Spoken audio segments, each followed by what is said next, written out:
जय जिनेन्द्र। हसमुख जैन प्रतिष्ठाचार्य आपसे निवेदन करना चाहता है।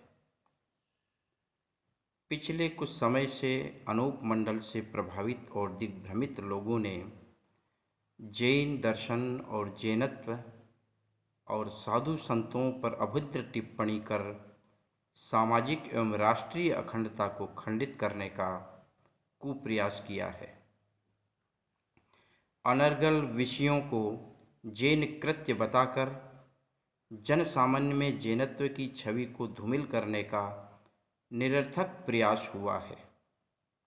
जैन धर्मावलंबी एवं अहिंसा में विश्वास रखने वाले सभी विचारकों को अनूप मंडल का यह कृत्य अयोग्य लगा, जिसका किसी भी विचारधारा ने आदर नहीं किया। मैं जानता हूँ, अपने धर्म सिद्धांत और गुरु महात्माओं पर असंवैधानिक और बेबुनियाद आरोप हमें विचलित करते हैं, हमारे संयम को उद्वेलित करते हैं और हमें वह सब कुछ करने के लिए विवश करते हैं जिसे हमें समय की नज़ाकत को देखते हुए करना होता है। राज और साम्राज्य के युद्ध से धर्म का युद्ध कुछ भिन्न होता है। जिनेन्द्र ने कभी भी अपनी मान्यताओं को थोपने का कार्य नहीं किया और न ही अपने भक्तों को ऐसा करने के लिए प्रभावित किया। जैन दर्शन तो विशाल वटवृक्ष है, जिसकी छांव में अहिंसा, सत्य, स्तेय, ब्रह्मचर्य, परिग्रह, अनेकांत, शादवाद जैसे सिद्धांत महक लेते हैं। जियो और जीने दो। प्राणी मात्र के प्रति दया, करुणा, मैत्री, ये सभी जैन दर्शन के प्रकाश पुंज हैं। जिन्हें जैन दर्शन का अहिंसा सिद्धांत ही नहीं समझ में आया, वो इस महान दर्शन की अवधारणा एवं इसके विचारक महान संतों को क्या समझ सकते हैं। नीतिकारों ने कहा है कि मुकाबला कभी भी बराबरी वालों से किया करो। एक नीतिकार ने कहा कि हम दुश्मनों से लड़ने के लिए पीछे नहीं हैं, लेकिन दुश्मन भी तो खानदानी होना चाहिए।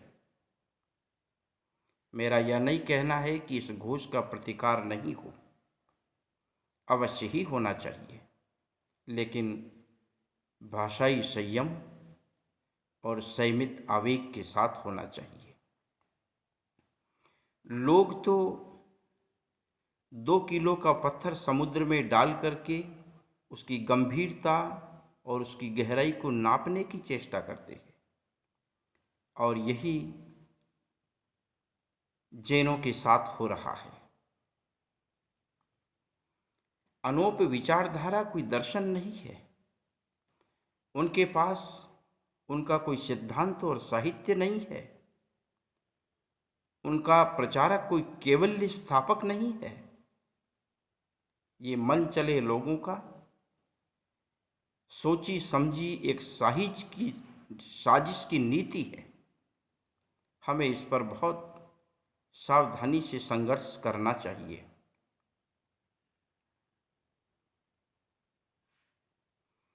युद्ध राजयुद्ध होता है, जिसमें ऐश्वर्य, संप्रभुता, धन और राजकीय सीमाओं को बढ़ाने की चेष्टा होती है, और इसके लिए एक राजा दूसरे राजा पर क्षेत्रीय आक्रमण करके वो सब कुछ हासिल करने की योग्यता बढ़ाता है। एक सामाजिक युद्ध होता है, जिसमें परस्पर भाषा, भोजन, व्यवहार, आचरण, संगत, नीतियाँ,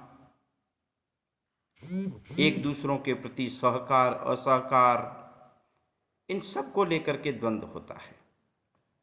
लेकिन वो हिंसक नहीं हो सकता, वो बातों की सीमा तक रहता है। एक तीसरा युद्ध होता है, वो धर्म युद्ध होता है कि किसी अपने धर्म को प्रभावी दिखाने के लिए किसी दूसरे धर्म को लांछित करें, उनके सिद्धांतों को खंडित करें। ये पुराने समय में भी होता रहा था, लेकिन इसमें संयम बहुत बड़ा कारण बनता था। असंयमित नहीं युद्ध होता था। अनूप मंडल ने एक कुत्सित प्रवृत्ति इस समाज के सामने रखी है, जो बहुत दुख भरी है। मैं आपको याद दिलाना चाहूँगा, इस तरह के कुछ लोग बहुत पुराने समय में भी हुआ करते थे। भगवान महावीर का समवसरण लगा रहता था। स्वयं सौधर्म इंद्र के साथ देवता, बड़े बड़े राजा महाराजा, बड़े बड़े साधु संत और तपस्वी, सभी लोग उस समवसरण में बैठते थे।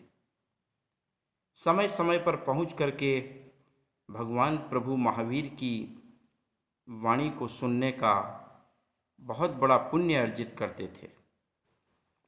ऐसे समय में भी उनके समवसरण के नीचे वाले हिस्से में बैठकर, सड़क के किनारे बैठकर, समवसरण में जाते हुए लोगों को रोक करके मक्खन, गौशाल, कात्यायन जैसे लोग भड़काने का काम करते थे कि आप कहाँ जा रहे हैं?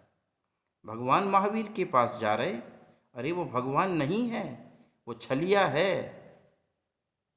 और इस तरह से उन्हें रोकने का प्रयास करते थे। लेकिन सत्य की सत्ता का प्रसार बहुत बड़ा होता है, इसलिए भगवान महावीर के सामने भी वे परास्त होते हुए चले जाते थे। इस वेदना से आहत पूरी समाज और संघर्षरत जैन समाज के बहुत सारे प्रबुद्ध जनों से मेरा आग्रह है कि इस संघर्ष को किया जाए,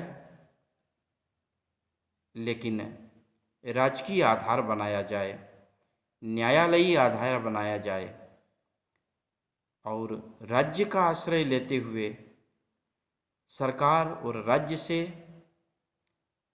देश के शीर्ष नेताओं से, बुद्धिजीवियों से, समाज प्रमुखों से अपनी बात को दृढ़तापूर्वक रख करके इनका अनर्गल आलाप बंद कराने के लिए विवश किया जाए और न्यायालय की भी शरण लेना न्याय संगत रहता है, ऐसा मेरा सोच है। जय जिनेंद्र।